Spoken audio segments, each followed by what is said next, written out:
183 to back, copy active shooter, UCC 1140 Umpqua College Road. ایک اور police کال، مسلح افراد کے بے گناہوں پر گولیاں برسانے کی ایک اور خبر۔ امریکہ میں لگتا ہے جیسے یہ روزمرہ کی بات ہو گئی ہو۔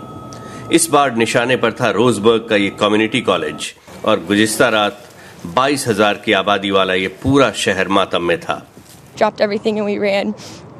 ہم سب کچھ گرا کر باہر بھاگ نکلے۔ کالج سے باہر نکلتے ہی لوگ چاروں طرف بھاگ رہے تھے، افراتفری تھی۔ سب سے پہلے ہماری کلاس کو پتہ چلا۔ قتل عام کے بعد صدر اوباما کے رد عمل میں ایک بے بسی بھی جھلک رہی تھی۔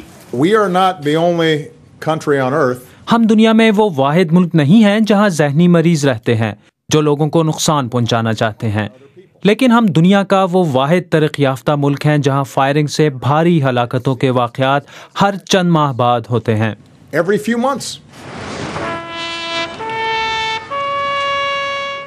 امریکہ میں ہر مہینے 2 مہینے ہونے والے اس طرح کے واقعے کے بعد بندوقوں پر لگام کسنے کی بحث تیز ہوتی ہے، مگر بندوق رکھنے کے حق کے لیے آواز اٹھانے والے ادارے نیشنل رائفل ایسوسی ایشن کی آواز کے نیچے دب سی جاتی ہے، اور یہ سلسلہ جاری رہتا ہے۔ Brajesh Upadhyay, BBC، Washington.